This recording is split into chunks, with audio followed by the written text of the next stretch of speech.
The night he unlocked the door to his penthouse, still wearing the fatigue of 3 continents on his shoulders, the last thing he expected was to hear a baby breathe in the dark, and to see the woman who once shattered his life asleep in his bed.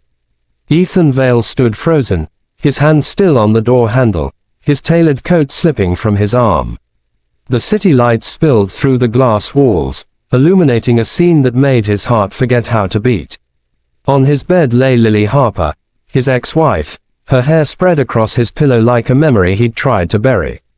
Curled against her chest was a baby, tiny fingers wrapped around the fabric of her sweater.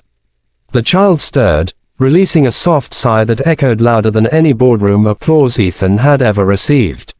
For a moment, the billionaire who commanded empires could not move. 3 years earlier, Ethan had come home to an empty apartment and divorce papers on the marble counter. Lily had left without a fight, without explanation, taking only her clothes and her silence. He told the world he didn't care. He buried himself in work, built taller towers, closed bigger deals. Success had been his anesthetic. Yet now, standing in the doorway, he realized none of it had prepared him for this. His first instinct was anger. His second was fear. His third, unwanted and undeniable, was hope. The baby whimpered, and Lily's eyes fluttered open. Confusion crossed her face, then shock, then something fragile that looked like relief. "Ethan," she whispered, as if saying his name too loudly might break the moment. "What is this?" His voice was low, controlled, the same voice that made executives tremble. But inside, everything was chaos. "Why are you here? Who is that?" Lily sat up slowly, cradling the baby closer. "I didn't know where else to go." That answer, simple and devastating, cracked something in him. They had met when Ethan was still building his fortune, when dreams mattered more than stock prices. Lily had loved him before the money, before the headlines. But as his world expanded, hers shrank. Nights alone, cancelled anniversaries, a marriage reduced to voicemail messages and empty dinners. He thought providing was enough. She needed presence. Neither knew how to ask for what they were losing. "I waited," Lily said quietly, eyes glistening. "I waited for you to notice I was disappearing." Ethan remembered those words from their last fight, words he'd dismissed as drama. Now they returned like a verdict. "And the baby?" he asked, his gaze fixed on the small bundle in her arms. She hesitated. "His name is Noah. He's yours." The room tilted. Ethan grabbed the back of a chair to steady himself.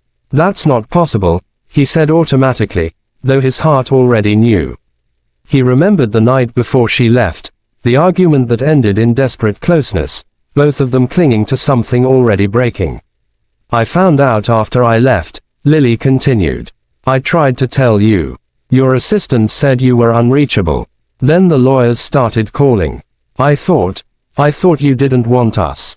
The word hit harder than any accusation. Silence stretched between them, thick with regret. Noah stirred again, his tiny face scrunching before relaxing. Ethan took a step closer, drawn by a force he couldn't name. He had negotiated billion-dollar mergers, but this terrified him. "Why now?" he asked. Lily swallowed. "I'm sick, Ethan. Not terminal, but serious. I collapsed yesterday. The doctor said stress made it worse. I panicked, and all I could think was, he deserves his father." For the first time, fear eclipsed anger. "Are you okay?" She nodded, though her eyes betrayed exhaustion. "I will be. I just needed help." That night, none of them slept. Ethan sat in a chair, watching the rise and fall of his son's chest, listening to Lily's uneven breathing. Guilt settled into him like a weight he could no longer outrun. The days that followed were awkward and raw. Lawyers were dismissed, schedules cleared. Ethan learned how to hold Noah, clumsy and careful, terrified he might break something so precious. The baby's first smile undid him completely. Lily watched from a distance, unsure if she was allowed to hope. They fought, too, about the past, about trust, about the years lost to silence. Ethan struggled with surrendering control. Lily struggled with believing his change was real. The challenge wasn't money or logistics, it was forgiveness. One evening, after Noah finally slept, Lily stood by the window, staring at the city she once thought would give them everything. "I don't want your guilt," she said softly. "I want honesty. I want partnership. I don't want to disappear again." Ethan joined her, the glass reflecting a man stripped of pretense. "I don't know how to do this perfectly," he admitted. "But I know I don't want to lose you again. Either of you." It wasn't a grand declaration. It was better. It was real. He began attending doctor appointments. He left meetings early to bathe Noah. The board complained. He didn't care. For the first time, success felt hollow without someone to share it with. Lily, slowly, allowed herself to rest. To trust that she didn't have to carry everything alone. The biggest challenge came when the media found out. Headlines exploded. Questions flew. Ethan faced a choice. Hide behind PR walls or stand openly as a father and a man who had failed and learned. He chose the latter. In a brief statement, he acknowledged his son and took responsibility for his absence. The world was shocked. Investors wavered. Then something unexpected happened. People listened. They saw not a billionaire, but a human being choosing family over image. Lily watched the press conference from the couch, Noah asleep on her chest. Tears streamed down her face, not from triumph, but from relief.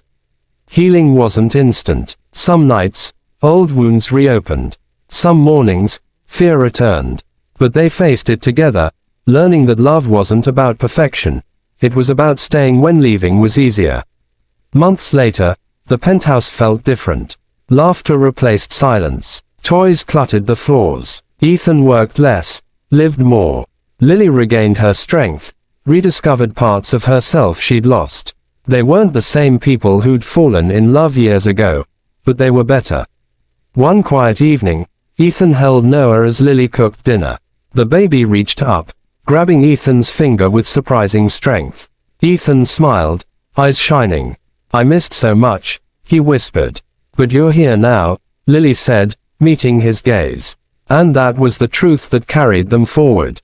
Not the wealth, not the regret, but the choice to come home, to face the past, and to build something honest from its ruins.